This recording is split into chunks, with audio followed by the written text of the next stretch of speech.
Hello everybody and welcome back for another spoilers-filled review of Star Wars Rebels Season 4. This is episodes 3 and 4 part 1 and part 2 of In the Name of the Rebellion, and Saw Gerrera is back, everybody. So in part 1 we have Sabine and Ezra trying to take over this Imperial satellite dish, which is causing a lot of problems for the Rebellion, and Saw Gerrera comes around, picks them up when they just need help out of nowhere, and then he takes them on a mission, which takes us into part 2, and it's all about him continuing his craze to find out what this weapon is that the Empire is building, and they find a gigantic kyber crystal, and then they sabotage it and get out of there, and unfortunately Saw Gerrera does not find where this weapon is, because if he did, then we wouldn't really have A New Hope. So getting into some things that I enjoyed about this episode, which was a lot. I will say right off the top, I like these two episodes more than the premiere. And getting right into it, first off, you already see the connectedness of all of these episodes. So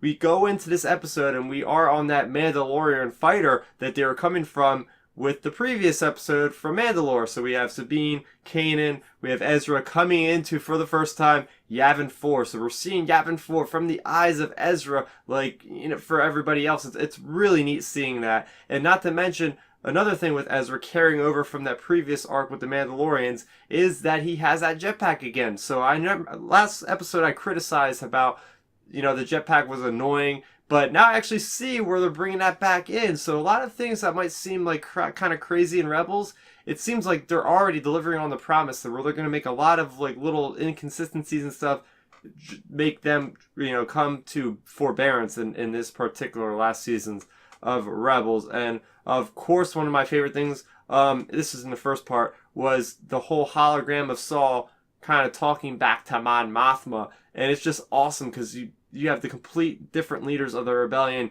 You know, you have Saw Gerrera and his partisans, which use violence. You know, they fight fire with the Empire, and they believe that's the only way they can do it. And you have Mon Mothma, on the other hand, who's still trying to deal with the Empire in the Senate, as was mentioned in Princess Leia of Alderaan, the novel that came out about a couple months ago.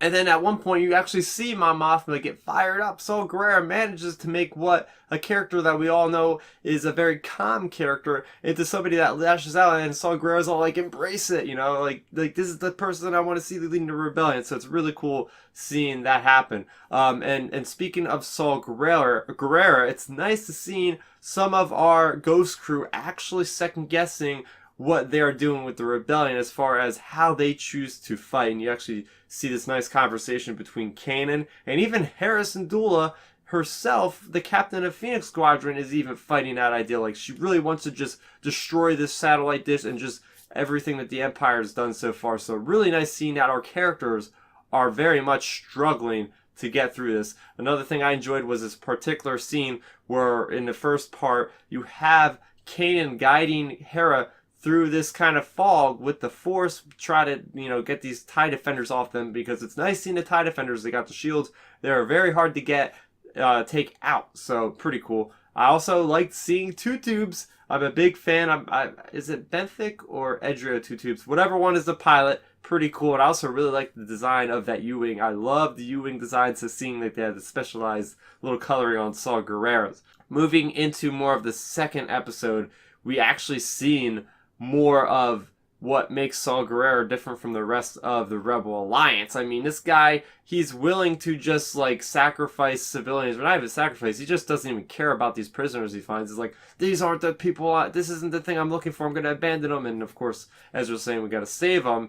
And he actually stuns, Saw Gerrera actually stuns Ezra and Sabine. He doesn't care. His mission right now is he's so laser focused on finding out what the, you know, what they're weaponizing, what the Empire is weaponizing from these kyber crystals. Another thing I like seeing is that by the end of these two episodes, we do know that the rebellion is aware that the Empire is developing a weapon that is going to harness the power of a kyber crystal. So we now know, like, okay, the Empire is aware of this, and we're going to go, obviously, into Rogue One and really figure out what the hell is going on.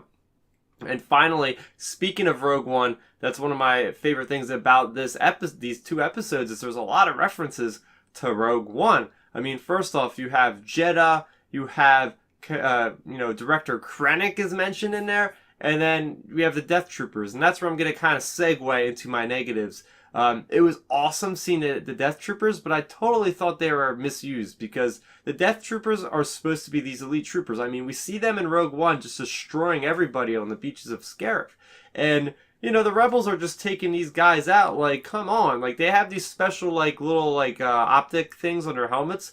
You would think that they would be able to see through the smoke with that kind of special heads-up display, and you know, they're just being picked off like one by one. Another thing that really was interesting is it seemed like when we first seen them, they made that little wobbly noise that they used to communicate with the other troopers in their squad, and then it seemed like they were just talking regular basic through for the rest of the time to one another. So it's kind of weird, like they're not using encrypted speak around the rebels. Why are they not using that? That makes no sense. So that bothered me, because I really like the Death Troopers, so seeing them weak, it's not great. Not great. Another thing I want to mention is Saw Gerrera. So we know Saw Gerrera is eventually going to become this cripple, this person that's, you know, using this oxygen.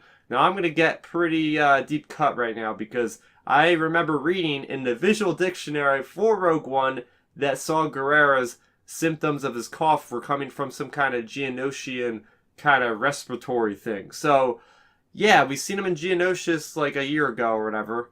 So why doesn't he have like this kind of cough going on or something, at least to signify that he's getting sick? Yes, we know he's got the gray hair, so that's a nice little continuity thing where it looks more like his character in Rogue One. But still, I would like to see that happen.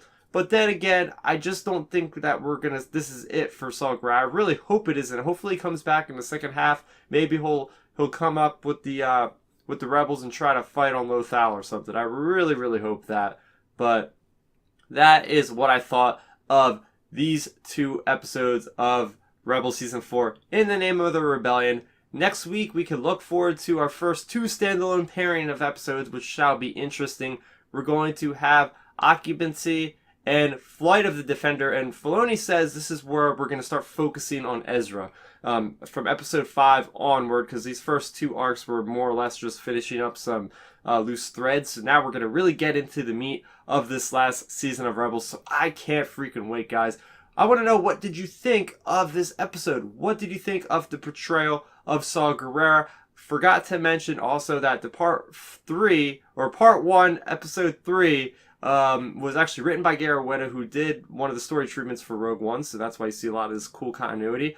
Also, you have Forrest Whitaker, who returns to voice Saw Gerrera, as well as Genevieve O'Reilly, who actually voices Mon Mothma. So it was a really Rogue One kind of heavy episode, and both the voice actors did great. The writing was great from Gary Whitta, so really, really cool. So let's talk about the episode in the comment section below. What was your favorite part, and what are you looking forward to for the future of Rebels? Let's talk about it in that comment section below. Also, if you're new to my channel, I have plenty of other Star Wars content. Last week, I put up a review for from a certain point of view, collection of the short stories celebrating A New Hope. Really, really cool stuff. Make sure you check out that review. And I also put up an unboxing of the Battlefront 2 Inferno Squad Agent, which you actually could see behind me over there. So get a closer look at that in that video over there. And make sure you are subscribed so it supports me, but it also helps you guys with staying up to speed on all the content that I upload on a frequent basis. I'm Star Raptor. I want to thank you guys for watching, and may the Force be with you always. Thanks for checking out the video. Please hit that thumbs up symbol. It helps me know that I'm making content that you guys enjoy.